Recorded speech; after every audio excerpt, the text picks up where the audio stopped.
എല്ലാവർക്കും AD 52 പരിശുദ്ധ മർത്തോമാ ശ്ലീഹായിൽ സ്ഥാപിതമായ ആർത്താറ്റ് കത്തീഡ്രൽ ദേവാലയത്തിലേക്ക് സ്വാഗതം. ആർത്താറ്റ് കത്തീഡ്രൽ ദേവാലയം 1806 ആർത്താറ്റ് പടിയോലയുടെ ഒരു ധീര ചരിത്രം പറയുന്ന പുണ്യഭൂമിയാണ്.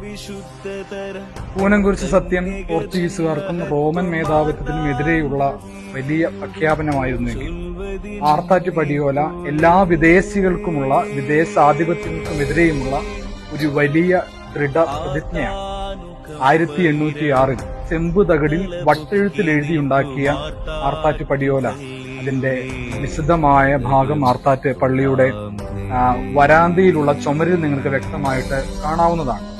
അതിൽ ഇപ്രകാരമാണ് എഴുതിയിട്ടുള്ളത്: കൊല്ലം 981 മകരഞ്ഞായത്തിൽ പുത്തൻകൂറ് സുറിയാനിക്കാരായ ആർത്താറ്റ് ഇടവകക്കാരെല്ലാവരും കൂടി നമ്മുടെ ദിവന്നാസ്യോസ് ബാവ തിരുമുൻപാകെ എഴുതിവെച്ച പടിയോലയാവിത്.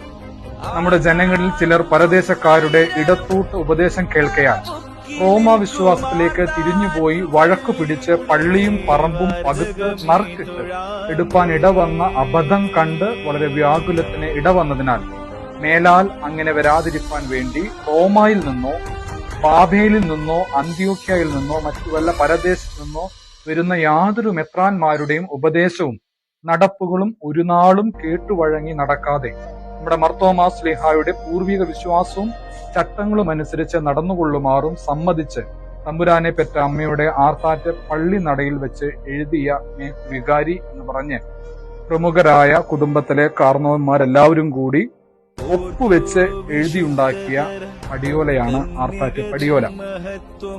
1947 സ്വാതന്ത്ര്യ ബോധമൊക്കെ നമ്മിൽ ജനിക്കുന്നതിന് മുൻപേ 1806 ആർത്താറ്റ് മണ്ണിൽ പൂർവികർ വിദേശ ആധിപത്യത്തിനെതിരെയും വിദേശ വിശ്വാസത്തിനെതിരെയും ഒക്കെ ശക്തമായി ഒന്നടങ്കം ഈ പുണ്യഭൂമിയിൽ നിന്ന് ഒരു ദൃഢപ്രതിജ്ഞ എടുത്തു. അതാണ് ആർത്താറ്റ് പടിയോല. പുണ്യഭൂമിയിലാണ് പരിശുദ്ധ മർത്തോമാ ശ്ലീഹായുടെ വിശ്വാസവും പാരമ്പര്യവും കാത്തുസൂക്ഷിക്കുന്ന ആർത്താറ്റ് മണ്ണിലേക്ക് നിങ്ങളെല്ലാവരെയും സ്നേഹപൂർവ്വം സ്വാഗതം ചെയ്തു.